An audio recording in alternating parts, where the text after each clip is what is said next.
as an independent artist, you have to fund your own career. So you have to make sure that your sales funnel, this is why you have to study sales if you're in the music business or any type of business. You got to study sales, because if your sales funnel is not converting your viewers to listeners then to buyers, how can you bring leverage to the label to say, hey, listen, I'm already making money? How's it going, guys? This is the Mpower podcast. My name is Brenden Sica, and this is my guest today, Misaonthekeys. What's going on, guys? I'm glad to be here. Finally doing this, you know? Finally, man.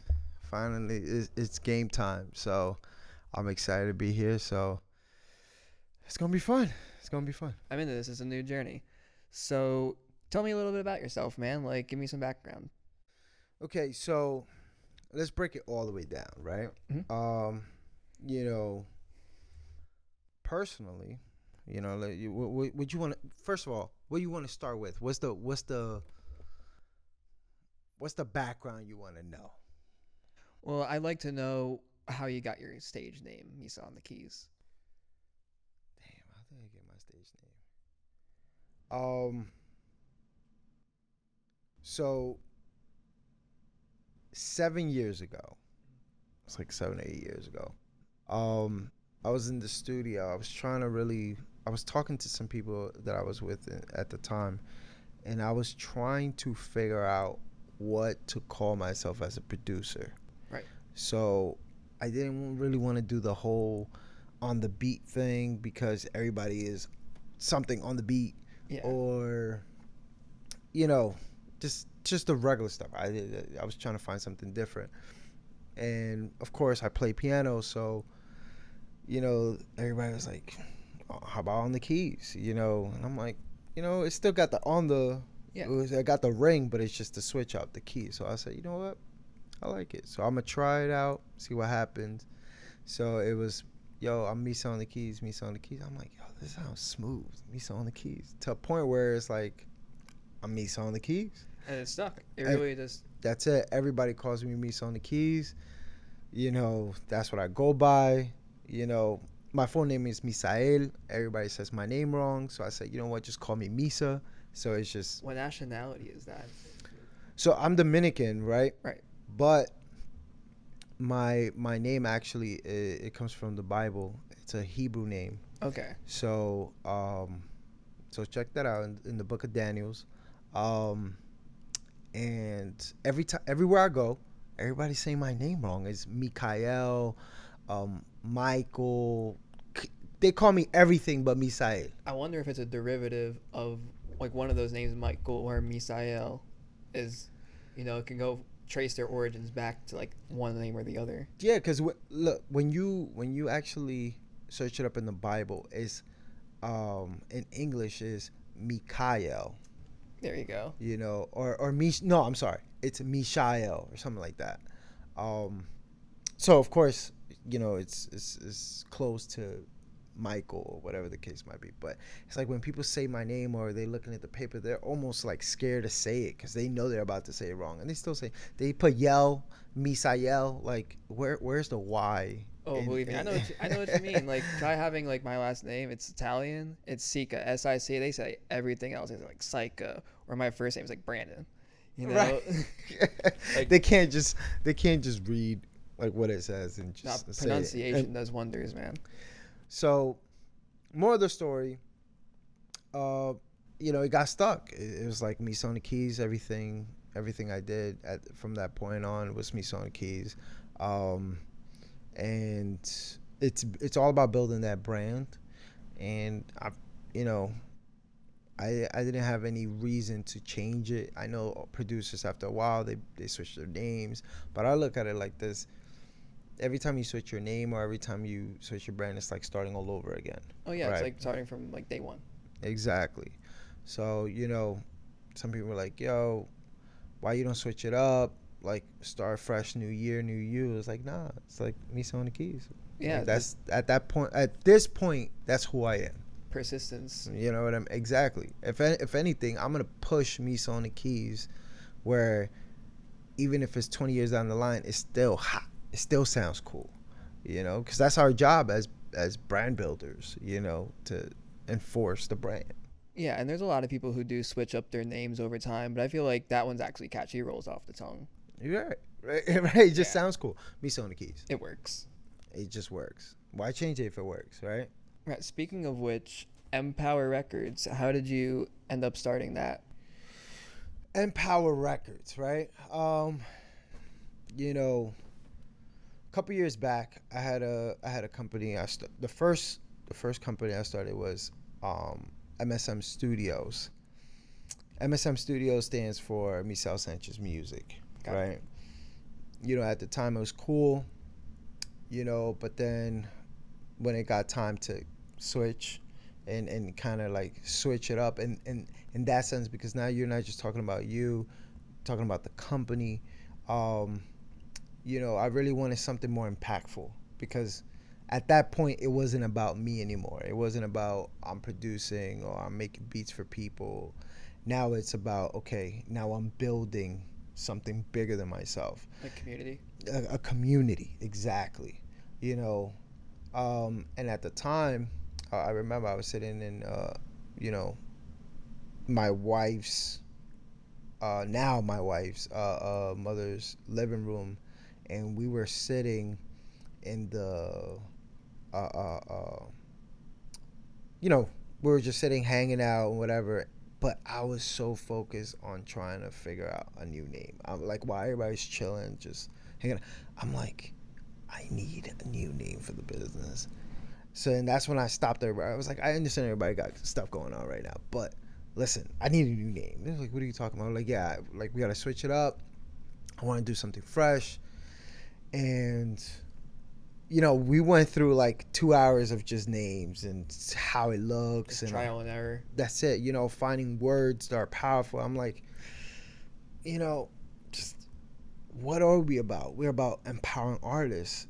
So it was like, okay, the word empower I love, but then I wanted to switch it up a little bit, take out the E, and then just M power, because M stands for a lot of things. Of course, it stands for Misa, and a lot of people think, oh, he just threw, you know, the first letter of his name, but in reality, it stands for a lot of things, a lot of cool things, like words like magnificent, you know, or you know, music, Yeah. You know, money, and a lot of cool shit that I'm like, Because empowerment, you know, it's very relative to like what other people interpret it as. I get exactly where you're coming from. It just engages a lot of other like people you would like intend or initially to direct. exactly, you know. So for me, it was like, okay, now I feel good. I feel good to push this name. I feel good to stamp it and say, all right, this is what I'm gonna move forward with. So ever since then, it's just been the name. Like I can't, for me, I wouldn't even think about switching it to anything else at this point. It's like I don't care if it's 20 years down the line. It's like it's almost like the Misaonthekeys like we were talking Right. about earlier. It's like I'm not changing it. You know, Mpower, you know, I've seen the power in just how even like the artists feel when they're working with the brand, just because they understand or they get that little hint taste of like true empowerment. So I'm like, all right, you know what, we got to keep this thing moving. You know, this is more than just a company, this is a movement. Right. You know, how to really change people's lives through what they love to do as a creative. So Also, it's a collective effort too. Absolutely. Everything we do at Empower Records is teamwork effort. It doesn't matter if you only see on social media one person doing it or whatever you see, you know, it's a team, you know. So for us, building it, it's been like, now that with the new name, it's been roughly about 5 years now. It's just nonstop on how can we continue building this platform to benefit the artists, because the issue that we have in our communities, especially here in Jersey, and I know a lot of people you know, touch on this topic, is that there's really not a lot to help the artist. In what ways? Knowledge. Let's start there, right? People are afraid to show you the way.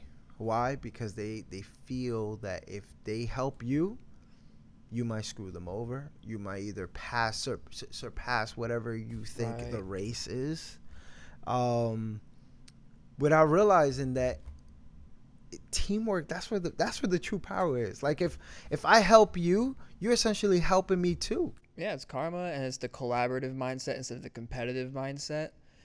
So if you go, for example, with the headspace of, oh, every musician in my community is my competition, versus instead, how do I cross promote with them?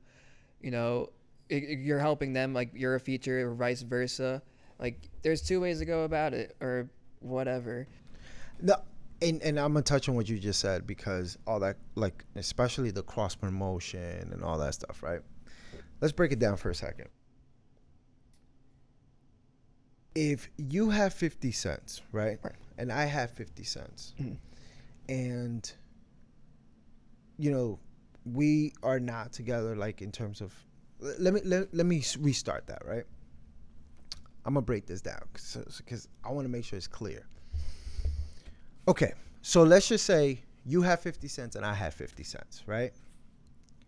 Separate, we can only do so much for 50 cents, right? Correct. You can only probably buy a bag of chips yourself, and I can buy a bag of chips, right? Where are you buying this bag of chips for 50 cents? Well, just as an example. Okay, right? I got you. Follow me, right? But if me and you come together and we put our 50 cents together, now we have $1. Mm-hmm. So that means that we can take this $1 and buy something to drink for $1, and now we can share. Now we can both actually get something bigger. So what you're saying is, like, the community, like everyone participating in the music, for example, like they all have like their 50 cents, and if they just kept it at that and not contribute, like, a pool, you can only or whatever, do so much. Yeah. Individually, the problem with New Jersey, or at least from what I've seen, is that everybody wants to hold on to their 50 cents. Right. Without realizing if we come together, or I'm not saying you have to do something where it's like, I gotta stop what I'm doing to come. No. Make it make sense. That's what business is all about. Making it make sense. If me and you, we want to build something, right? Okay. And we break it down. We say, hey, look, you're going to be doing this. I'm going to be doing this. And we both agree, right? Yes. Then it's a win-win situation. It doesn't matter if I'm doing more work or you. Because if that's what we agreed, then that's what it is. So tell me where it began with you. Like, with you, when you knew you wanted to do this as your career, like music, media in general, what point in your life did you know, like, that's it?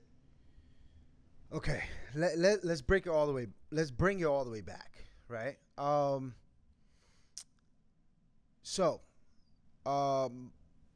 It's in the blood, right? It's in the blood. I have my family. Pretty much 95% of my family is either a musician, or it's into music, or it's just all over the place when it comes to that. And growing up, like, I remember I was like 3-4 years old, just watching my dad play. He'll grab the guitar, he'll just play, and you just watch him. What kind of guitar did he have?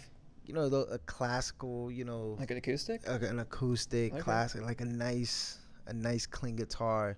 He'll just grab that. Sometimes he'll just play, and you could tell that he's not just playing. It's just like emotional. It becomes an extension of the person, Exactly. So I'm growing up, and it at this point it's like the routine. Sometimes he'll grab a beer, put it to the side, and he'll just like grab the guitar and just jam out. That inspired you? What? That's all I'm seeing growing up. You know what I mean? That's all I'm seeing, because my dad worked like 12-hour shifts. So the times I did see him was when he was like taking a day off just to relax, and that was his relaxing time, right? So I'm looking at this and I'm like, yo, this as a kid, you're like, yo, this is crazy. This is awesome. And then I'm at, what is it? I'm in middle school, and I love the best class that I had in middle school was the music class, right? They let you play with the little instruments, and it's all fun and games. But the best part about it was, that through that, I was able to get a scholarship. I actually went to Newark Boys Chorus School. It's a all boys chorus school in Newark, and I got to really study piano.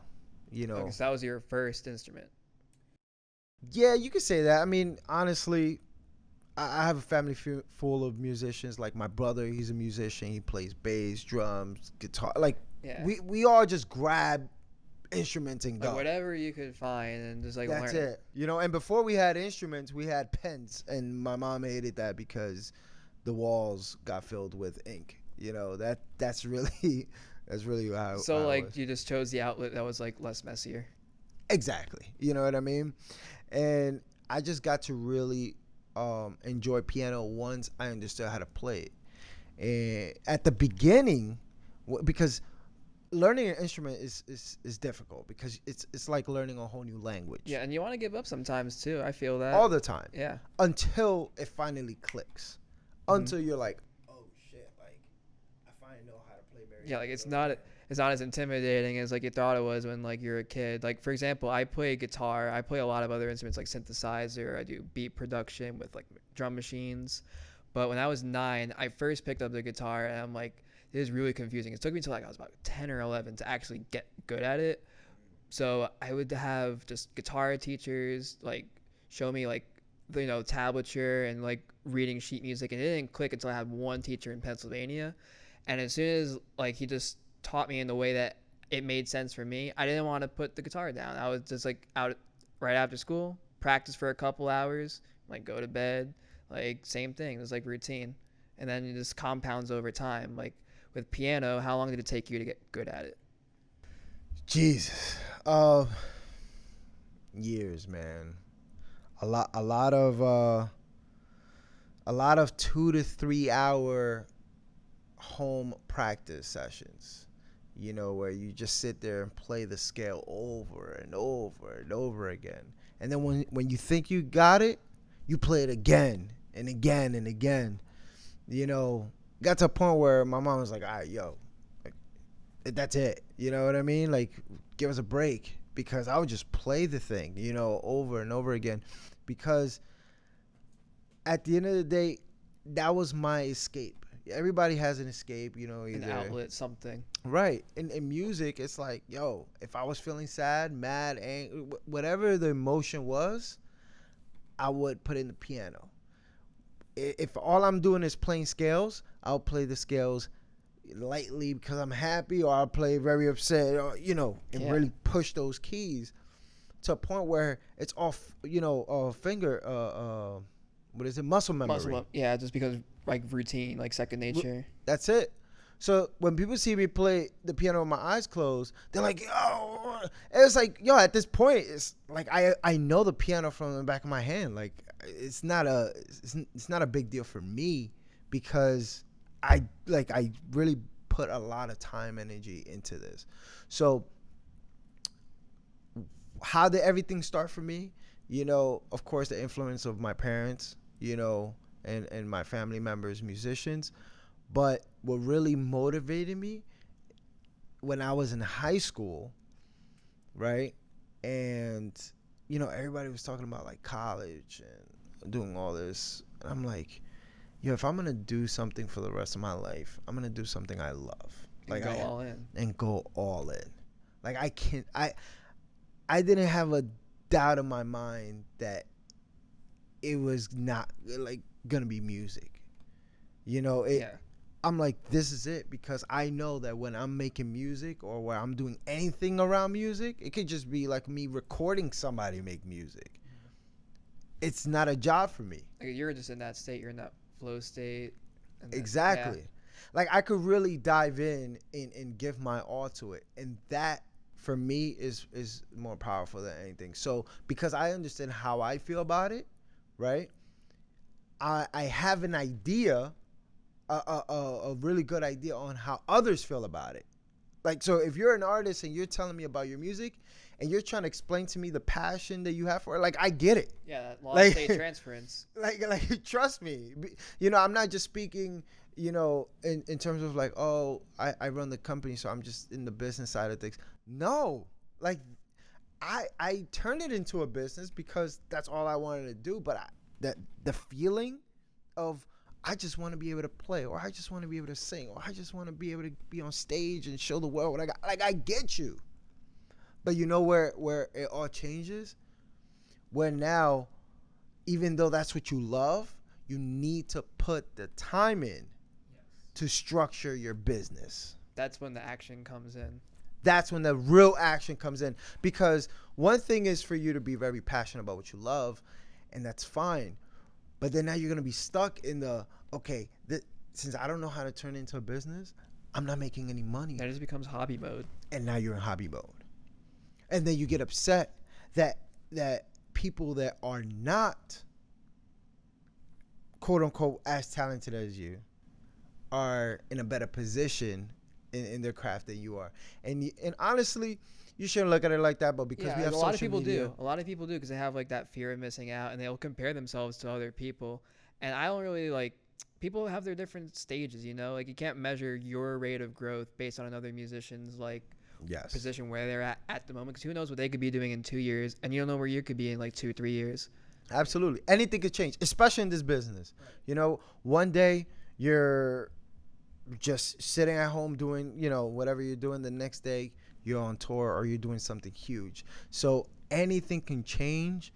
The thing though is about the consistency, you know. But I look at the consistency with like, you got to be consistent with a purpose. Yeah, this can't just be like some aimless goal. You got to have some orientation. Like, what are you going towards? Like, what are you seeing yourself in 5 years doing? Like, do you want to get in blogs like Pitchfork? You want to get in Rolling Stone? Or do you just want to do this for money? Because if you're doing it for like that, it seems futile. Right. Oh, you're 100% right. And now, going back to you know, what we were talking about in terms of how this came to be, where it's like, okay, I turned it into a business in a way where I know that it's not necessarily about, you know, I just got to get paid, but it's like I can really get creative and do what I love in the process. And help other people with it, yeah. That's honestly the most beautiful part, because now I'm able to say, okay, I'm helping somebody. So it's, you know, for me, it's like already a giving, you know, and I believe heavy on giving to others. And trust me, you're going to receive, but just give, right? So you're already giving. You're doing what you love. Yes. And then in return, you know, you get what you deserve. You know, your value is there. But I look at it like, give value. And then don't worry about like, oh, but you know. No, universe will find a way to bring it back to you in some way, shape, or form. Like, whatever you're putting out there, you'll get it back maybe like tenfold. Dude, if I can't even lie to you. If I count how much in terms of money, how much free money in advice and in consultations I give into artists the past 7 years, you'd be like, what the hell? If I add it all up. Because I know that what I give, the time that I've spent with these artists, you know, and I show them shit. Because I look at it like this. If I learn something that is valuable, I'm going to share with you, because my job is to help you grow. The more you grow, the more we grow. Exactly, back to the collaborative mindset, because it looks good, like, when, for example, related to like houses or real estate, for example, like if your neighbor's house looks good and like the lawn's taken care of, it makes your house look nice. Same Absolutely. thing with like your branding as a musician or whatever kind of creative you're in.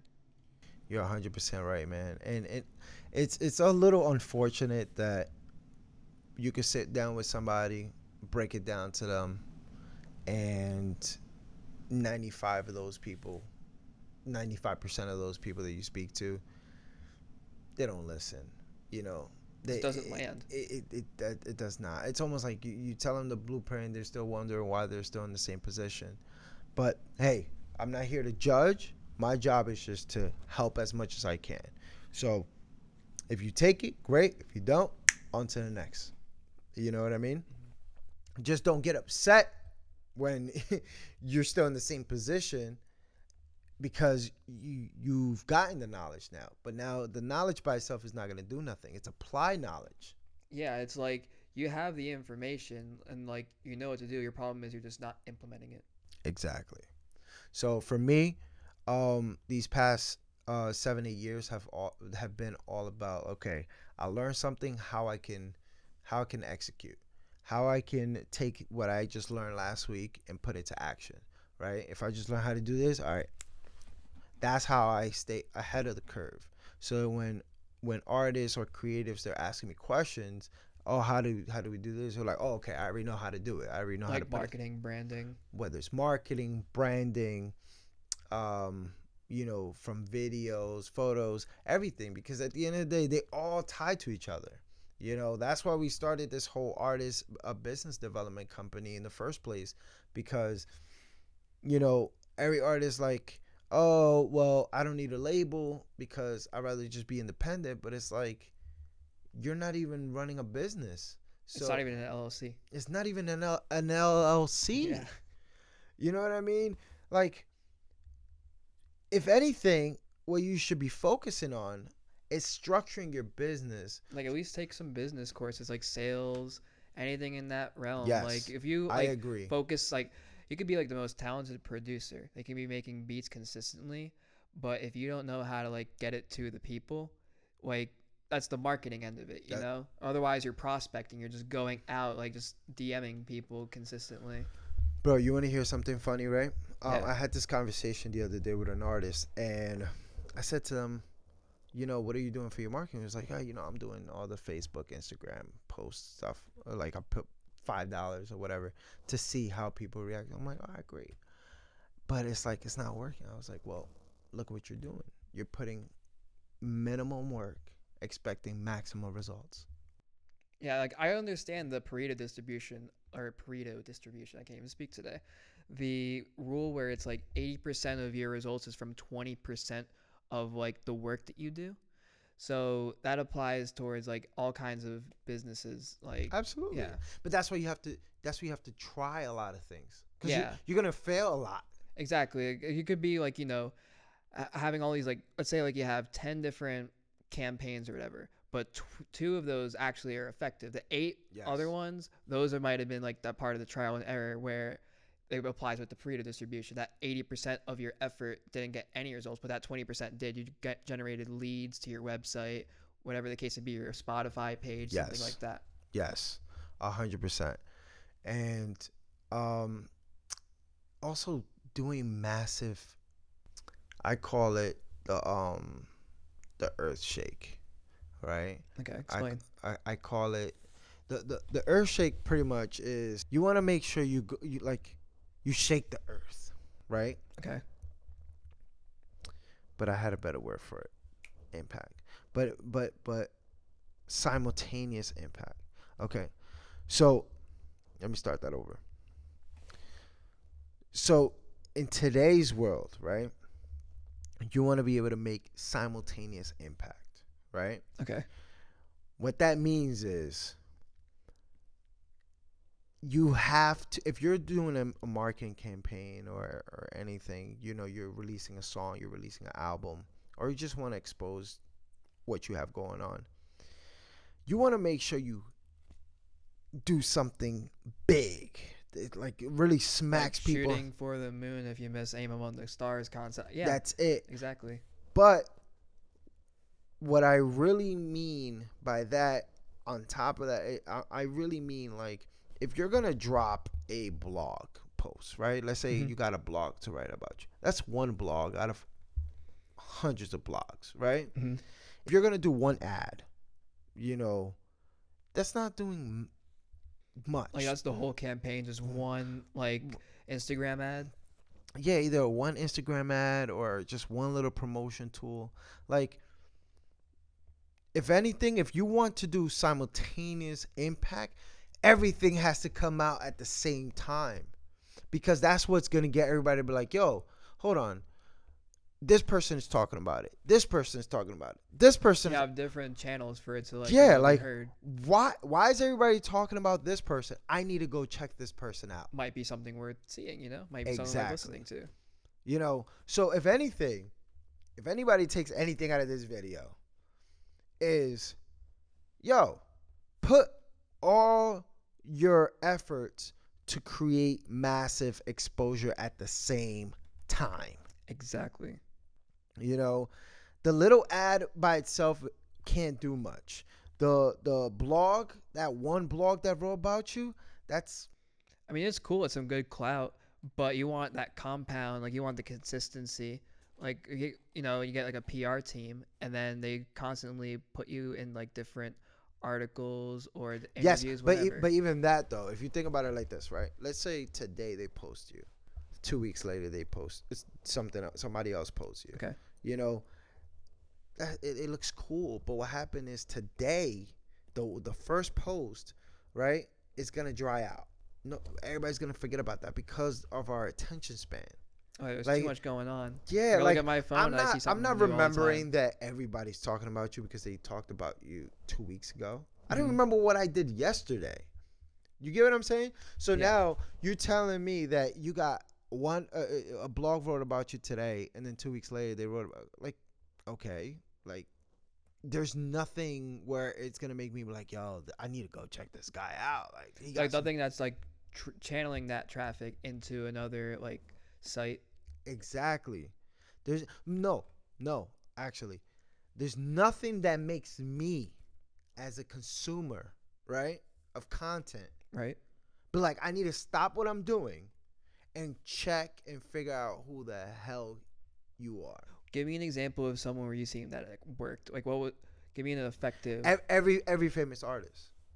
If you look at how they're doing their marketing, Mhm. let's say a famous artist dropped a song right now. You got at least 5 to 10 of the top brands and channels talking about it at the same time. Oh yeah. It forces everybody to just stop and be like, yo, all right, I got to go check this video out because Nicki Minaj just dropped this video, or Cardi B just did this, and blah, blah, blah, whatever. But if Bill from the block just dropped something, then he said, hey, guys, please go check my new song. Like, just put a post, no like promotion. No, there's no promotion or nothing. But then you expect everybody to rush and stop what they're doing. Like, people don't care about you until you're successful, right? Yeah. So you have to force them to care about you.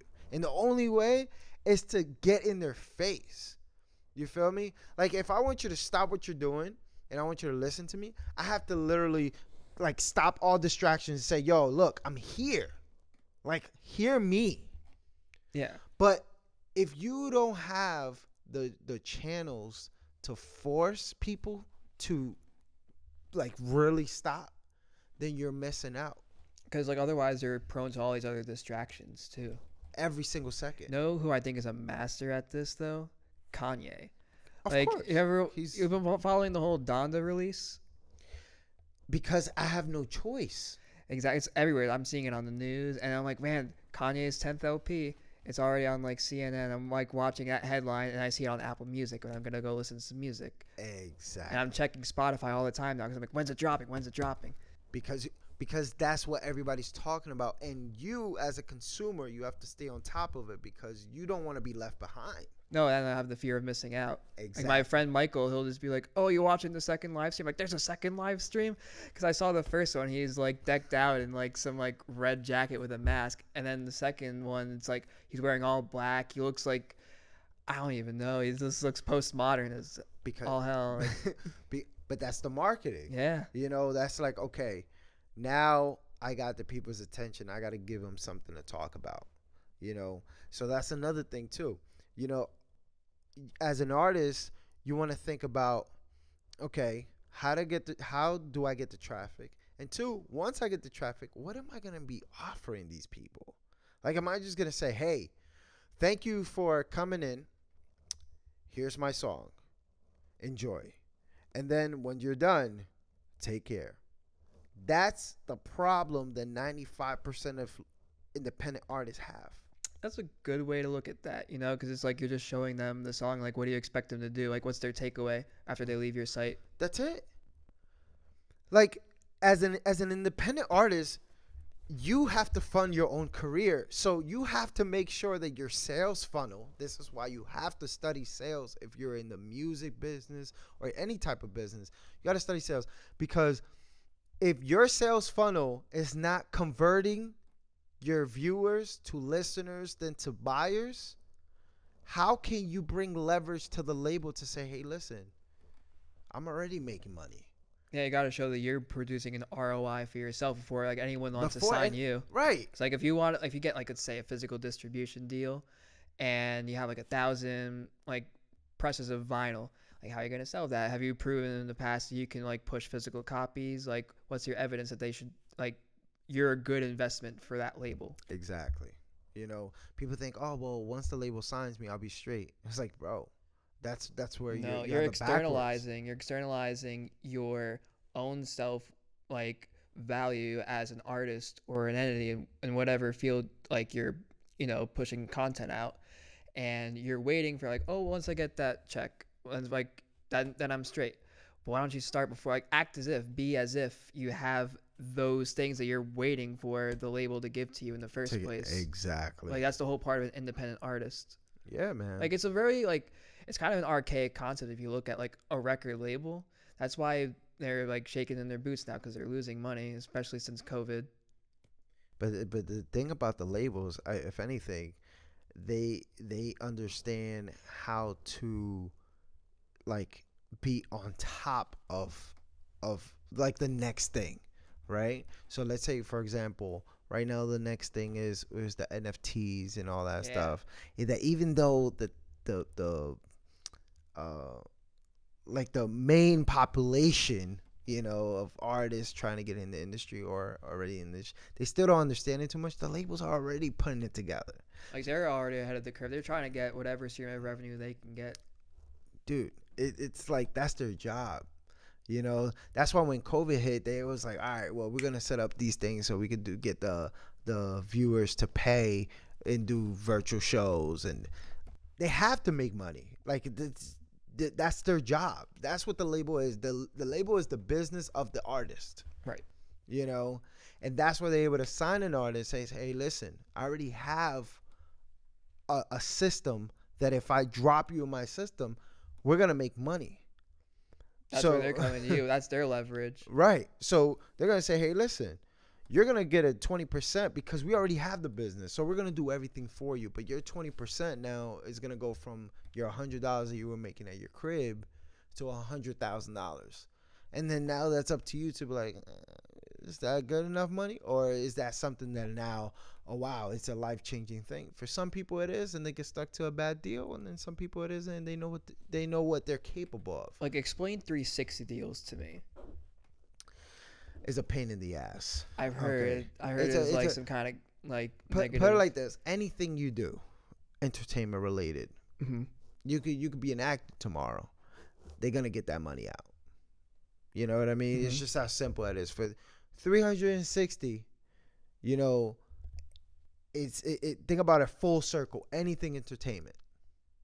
And the problem with that is that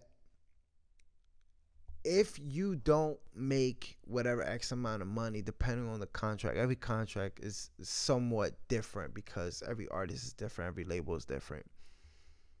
They can hold, it's almost like holding you hostage. Yeah. You know what I mean? Like, it's just not even like it. And what you're explaining is it doesn't even feel like your work. It's just like you're owned by the company. Absolutely. Like, people say it's a partnership, but it's not a partnership. It's you're now an employee, and you got to make sure you bring that revenue in. And that's like far removed from like the initial dream a lot of these artists have in the beginning. Like, yeah, I'm doing it for the art. Like, there's the ones that are like authentic about it, and then they just become this cog in this, you know, commercial machine. Dude, it's unfortunate, but that's why our job is to help artists understand the business so then they can be independent and run things on their own. And if later on they decide to bring that leverage to the label, now they could potentially get a better deal, you know? So briefly, because I know we got to wrap up, I do want to talk about what is Studio Unlimited, right? Yeah, I saw you mention that on Instagram yesterday. So go a little further into detail about that. So Studio Unlimited is very simple, right? It's a platform that we build so then artists can now have access to the studio at the palm of their hands, for just one flat fee per month, which is very unique compared to how artists are so used to coming into the studio. So it's different. I understand it's different, but it's a game changer. Is it more intuitive for the artist? Absolutely. Wow. Because now they're able to, one, have a better budgeting system when it comes to their music career. So instead of just like, I didn't finish the song, now I gotta spend an extra X amount of money to go in. No, now you know this is the price per month. Now it's just a matter of saving your money and putting it into the other things of the business. Exactly. You know, so now that you spend X amount of dollars in the studio, now you don't have to focus on studio funds per se. Now you could, So you can compartmentalize like what you're budgeting. Exactly. And not only that, it's to get access to a studio and a studio engineer and somebody who's actually going to be professional and take care of the work for you. It costs a lot of money if you're paying hourly.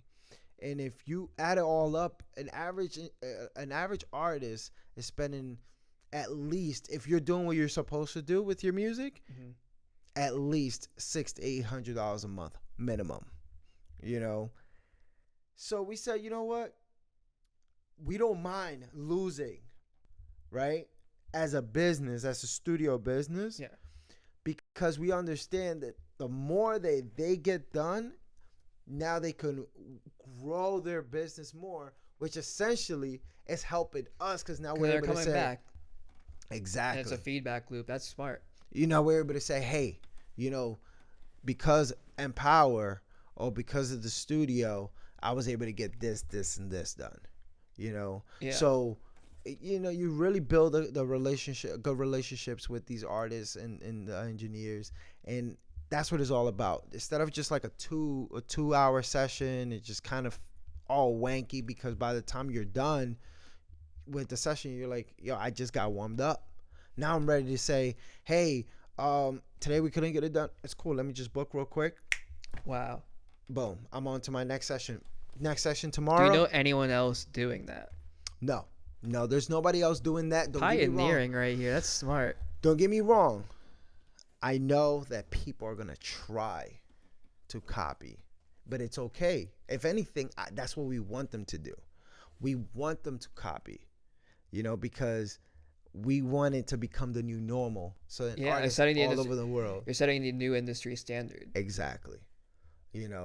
We're making sure that professional studio access is more attainable for an artist with not a crazy budget. Now you can actually sit in the studio like these big artists and say, you know what, this month I'm gonna lock in, I'm gonna make sure I get this, and this done.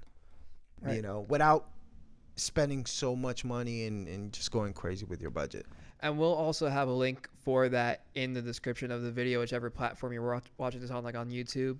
So we'll have a link for artists to check that out in the description, as well as another link. In recent events, we've had issues over in Afghanistan the past week. So we'll have a Red Cross link or a plethora of other places where you can help donate. Absolutely. To help the people over there going through that situation. So Misa, man, it was a great time speaking with you, dude. Yeah, man, it's definitely fun. I'm excited. I'm excited for everything that is about to come, for everything that has happened in the past, because everything happens for a reason. So, guys, all I want to say is stay consistent, stay motivated, even in the toughest times, because the toughest times is actually what makes you better, right? So just do what you got to do. Keep your head down and just grind, because anything is possible. Literally anything is possible if you put your mind. Yeah, if you can think it, you can manifest it. I'm a big law of attraction kind of guy. Absolutely, me too. I've been saying this since I was in high school. I'm like, hey, I'm gonna have a big studio, whatever. And little by little, Spoken into existence. it's just. And you never know, like, 'cause you don't know what's going on, like, later down the road where you're gonna have like another vision for the future, and it could be like another thing you speak into existence. Absolutely. And for those who don't know, we already been growing. We got the opportunity to continue to grow and diversify. Now we have Curbside Smoothies, so go check that out whenever you guys get a chance. 313 Glenwood Avenue, Bloomfield, New Jersey. Curbside Smoothies. So it's been awesome. It's been awesome. So I'm really excited about everything else that is happening. Well, it sounds like a lot of growth in a really short amount of time. That's good, man. Yeah, man. All right, well, thank you guys again for watching. So this is the end of the Mpower podcast, episode 1, the pilot. Misa, thank you so much for your time to come on. Yeah, man. It's definitely been a pleasure. So, guys, take care. Have a safe one. And we will see you on the next one. Peace.